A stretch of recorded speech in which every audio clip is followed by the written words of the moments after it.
آئیے ہم ایک حدیث پاک سماعت کریں۔ اس میں ہمارے آقا و مولا صلی اللہ علیہ وسلم نے حضرت ابو ذر رضی اللہ تعالیٰ عنہ کو بڑی پیاری پیاری نصیحتیں فرمائیں۔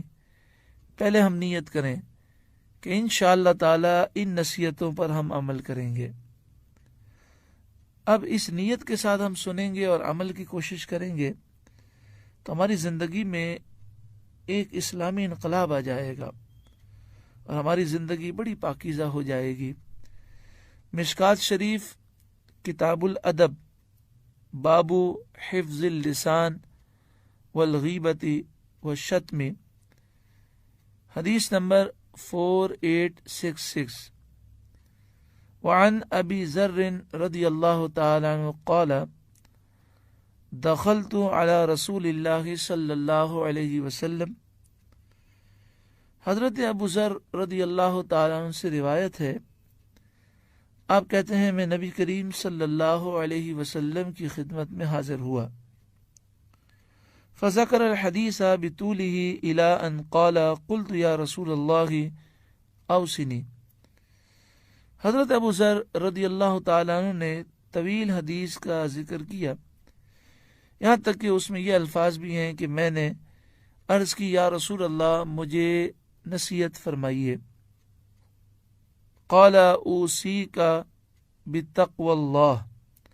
پہلا آقا صلی اللہ علیہ وسلم نے فرمایا میں تمہیں اللہ سے ڈرنے کی وصیت کرتا ہوں، نصیحت کرتا ہوں کہ تو تقوی اختیار کر۔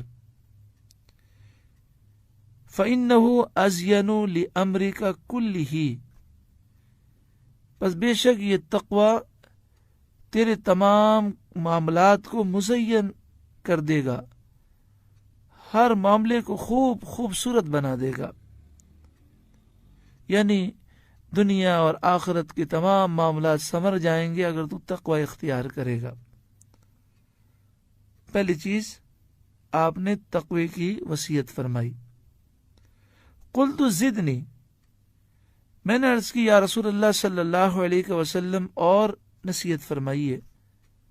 قال علیک بتلاوت القرآن و ذکر اللہ۔ اب صلی اللہ علیہ وآلہ وسلم نے فرمایا قرآن مجید فرقان حمید کی تلاوت کو لازم پکڑ اور اللہ کے ذکر کو، یعنی کثرت سے اللہ کے ذکر کو تو کرتا رہے اور قرآن کی تلاوت کثرت سے کر۔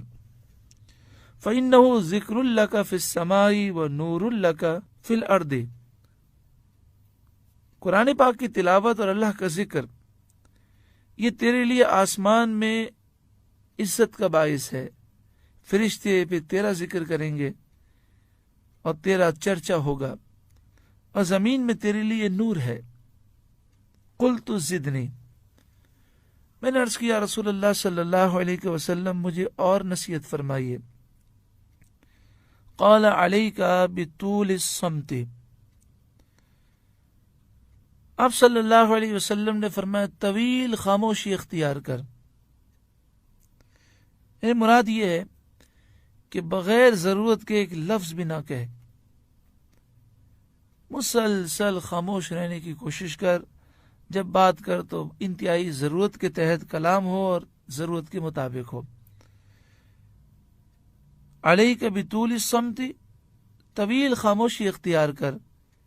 فَإِنَّهُ مَطْرَدَةٌ لِلشَّيْطَانِ، بس بے شک یہ شیطان کو بھگانے والی ہے، یعنی شیطان ایسے شخص پر قابو نہیں پا سکتا جو اپنی زبان کی حفاظت کرتا ہے۔